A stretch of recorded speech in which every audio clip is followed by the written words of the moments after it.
Hi friends, today's lesson is all about problem and solution. For today's lesson, oh no, I spilled my milk all over the place. Hey buddy, can you go get me something to clean this up? Thank you. A comb? Buddy, I can't clean up this milk with a comb. That's not gonna work at all. What are you thinking, you silly goose? Friends, can you help my buddy think of something that would help me actually clean up this milk, not make a bigger mess? Yes, thank you. A paper towel. Perfect. Thank you, buddy. Yes, a paper towel works much better at cleaning up this mess. Okay, as I was saying, our learning goal for today says, I can identify the problem and solution in a text. Oh, hey, I just had a problem. My problem was that I spilled milk all over the place. And my solution is how I fixed the problem. How do we fix the problem of my spilt milk? Yeah, we got some paper towels and cleaned it up. So the problem is some kind of obstacle or, something that went wrong that we need to fix. And the solution is how we fix it. Before we dive into a text to find the problem and solution, let's just practice identifying some problems and talking about the solutions. All right, so here we go. I was having a rough day because I spilt my milk, and then I went out to let the dogs out, and I opened the door, and zoop, there went my dog. Oh no, how am I going to get her to come back to me? Because she's running around the yard right now. I keep calling her name, but it's not working. Friends, what do you think would be a good solution to this problem? What could I use to lure her back in, to try to get her back in the house? Oh, yes. Oh, she loves dog treats. Here, doggy, doggy, doggy, doggy. Oh, yes, it worked. All right, good. So our problem was that the dog ran away. And our solution was that we got a treat to get her to come back in. And I don't know about your dog, but if I have bacon, it always works as a good treat to get her to come back. Excellent. You did fantastic. All right. So here's another problem that might come up. Oh, sometimes you work really hard, or maybe you don't work that hard, and oh man, you get back a grade and it's just not a good one. Oh man, and you're like, oh, I knew I could do better. That's a really big problem because we want to do our best work when we're at school. So if you took a test or you turned in an assignment and it didn't go well, what would be a good solution for the next time you take a test or you turn in your assignment? Do you have any ideas? Oh, that's a good one. Yeah, you could just study more and learn more about what you're going to be taking your test. That way you're prepared for when you have to answer questions and you'll know the answers because you'll have done all of your good work. Oh, I like that solution. Good job. Thank you. All right, so what if this happens? And this would be the absolute worst thing ever. But this problem is so sad. What if you get a delicious ice cream cone and you're about to take a lick and then, oh no, it drops right on the ground and you can't even eat it? Friend, what solution could you come up with? Oh, yeah, okay, good. Yeah, your parents offered to buy you a new one. Thanks, Mom and Dad. Delicious, thank you. But this is a good example of sometimes there's a problem and there can be more than one solution. So our problem was that we dropped the ice cream cone on the ground. And one solution would be that we just buy a new cone. But a different solution would be that we get an ice cream that goes into a dish or like a cup. So we don't have to hold it so carefully in our hands. We can set it on the table. And that way it would be less likely to fall on the ground. Do you agree? Yeah. So sometimes, just like in this case, but then also in a story we might read, the character has some different ways to solve a problem. And it might not be what we originally thought. It might be something totally different because they're problem solving and being creative. All right, so let's work together to try to come up with some ideas for my friend Harold. Ugh, Harold is having a rough time.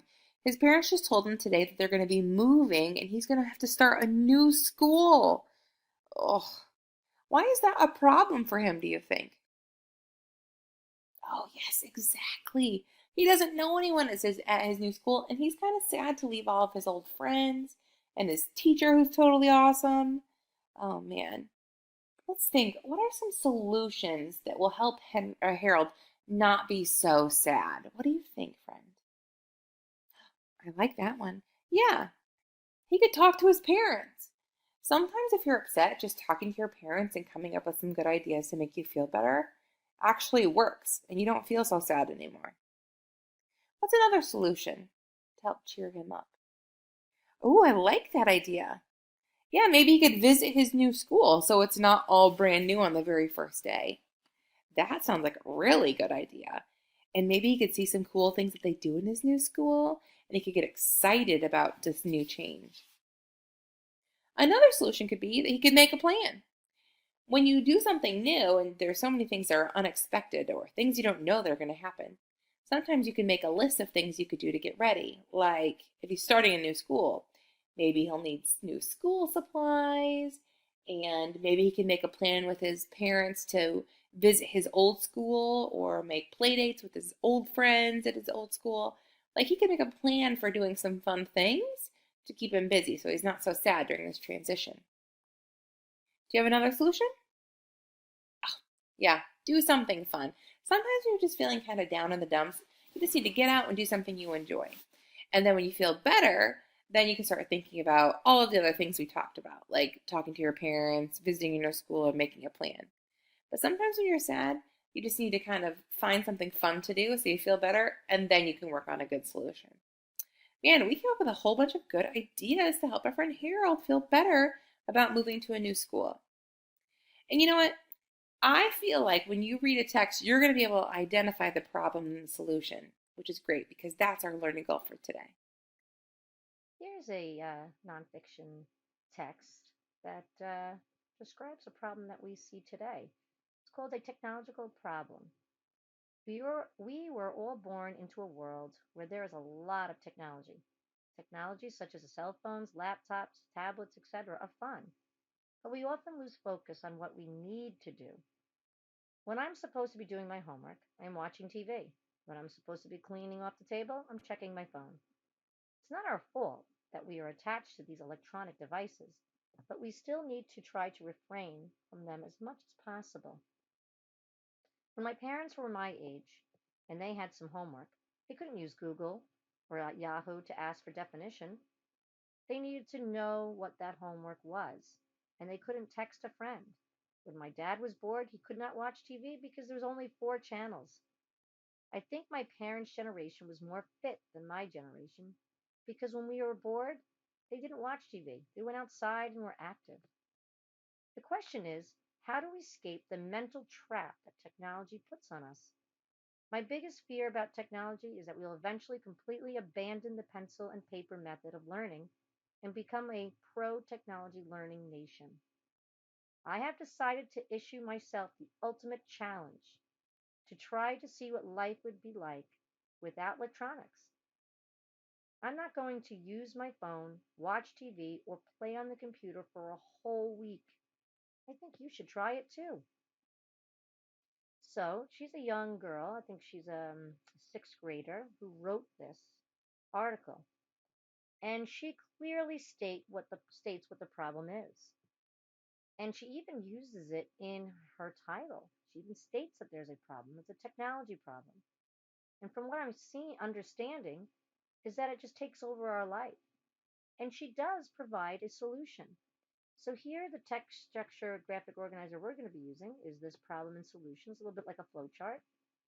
And our problem is from this article is that we need we when we're supposed to be doing something, technology is taking over our own life, and we're supposed to be doing our homework or watching TV.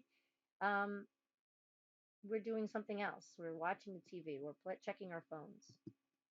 So, but as a nation, we are so dependent upon technology. We need it constantly. We are checking our phones to see our Facebook page, our Twitter account, who posted what are other people doing, what are other people saying. We're so dependent upon it. What does she offer as a solution? Well, she decides to issue herself, maybe set herself up as a role model and try the ultimate challenge. She will not watch TV, use the cell phone, and play on the computer for a whole week. That is her solution. She's trying to make a statement to the world. Let's all try it. She's trying to persuade you to also stop using your phone or electronics. Question: are you able to do that?